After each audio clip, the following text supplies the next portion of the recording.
नमस्कार प्रिय छात्र एवं छात्राएं, मैं जितेंद्र कुमार। कुछ विशेष जानकारी।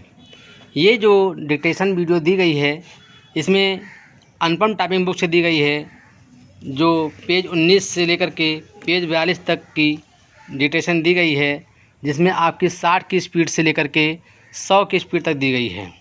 तो मेरा कहना है कि ये इस किताब के डिक्टेशन लिखने के पहले आप इसका होमवर्क पहले आप करके हमारे व्हाट्सएप के माध्यम से चेक करवाएं।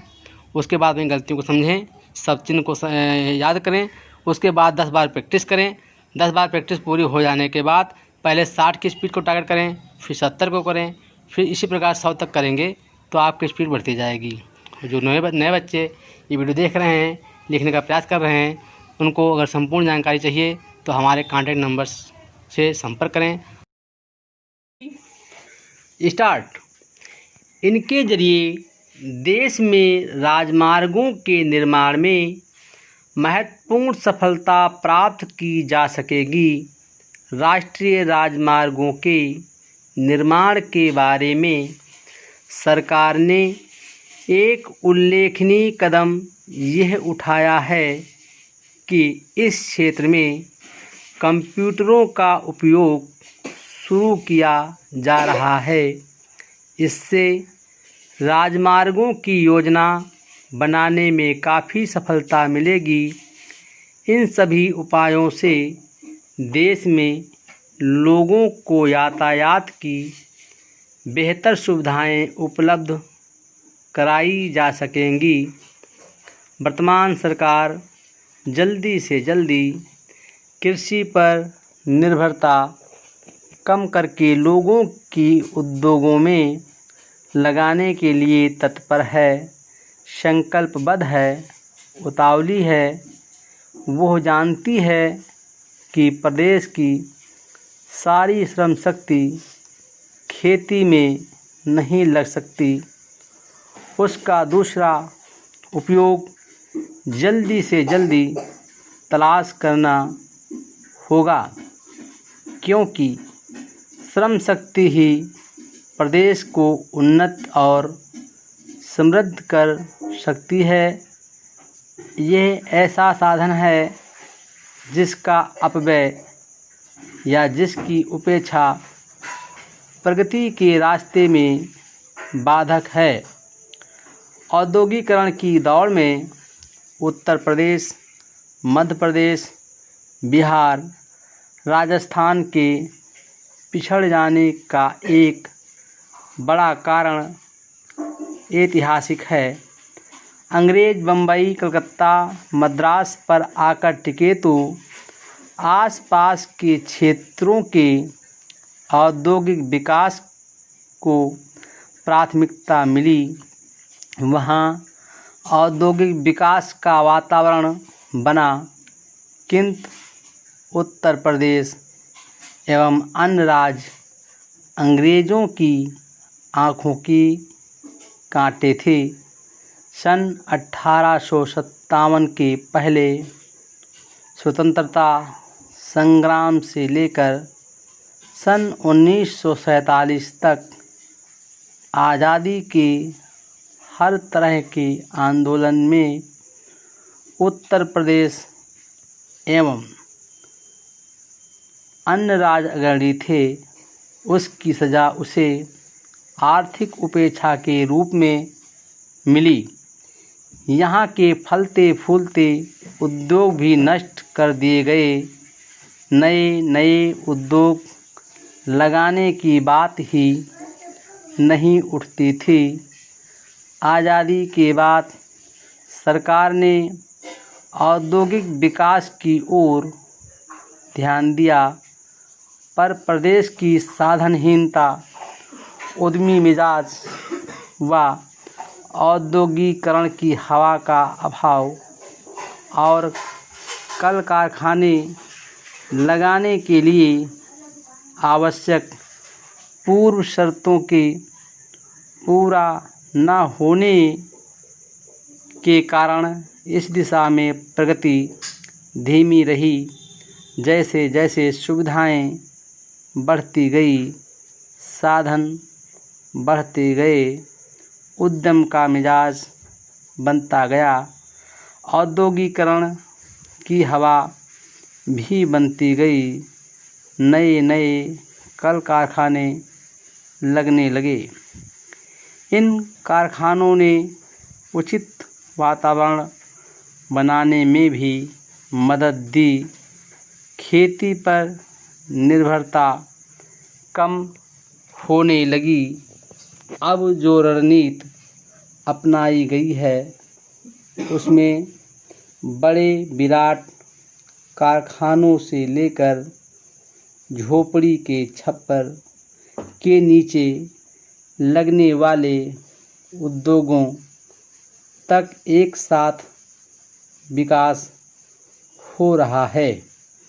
बड़े उद्योगों के लिए उद्योगपतियों को तो राजी किया ही जा रहा है।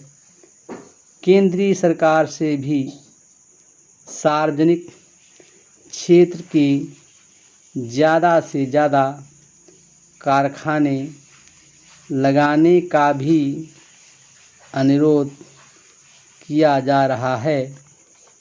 ग्राम पंचायतें जनतंत्रीय शासन व्यवस्था की पहली सीढ़ी है।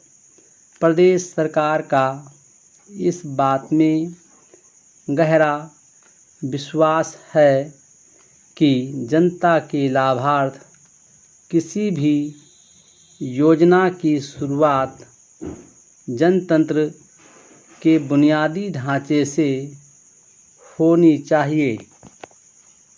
किसी भी योजना या कार्यक्रम की सफलता इस बात पर निर्भर करती है कि जनता का उसमें कितना विश्वास है और कहाँ तक उसका सहयोग और समर्थन मिल रहा है।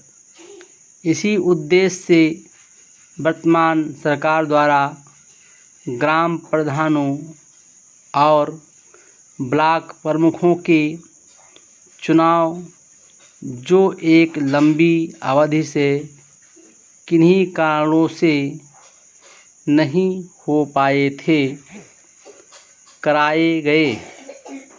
ग्राम प्रधानों का यह चुनाव, जिसमें लगभग 4 करोड़ 42 लाख मतदाताओं ने भाग लिया, गांव स्तर के बुनियादी जनतंत्र का संभवतः संसार का सबसे बड़ा चुनाव था, जो स्वयं में एक बड़ी उपलब्धि है। ग्रामीण जनता की खुशहाली और ग्रामीण अर्थव्यवस्था को सुदृढ़ बनाने के उद्देश्य से 20 सूत्रीय कार्यक्रम और विशेष रूप से एकीकृत ग्राम विकास योजना की सफलता के लिए वर्तमान सरकार ने इन योजनाओं में ग्राम प्रधानों का सक्रिय सहयोग प्राप्त करने का निर्णय लिया तथा इन योजनाओं का लाभ पात्र और ज़रूरतमंद लोगों को मिले, ये सुनिश्चित करने के लिए शासन द्वारा ये निर्णय लिया गया है कि एकीकृत ग्राम विकास योजनाओं के लिए सही लाभार्थियों का चयन गांव सभाओं की खुली बैठकों में किया जाए।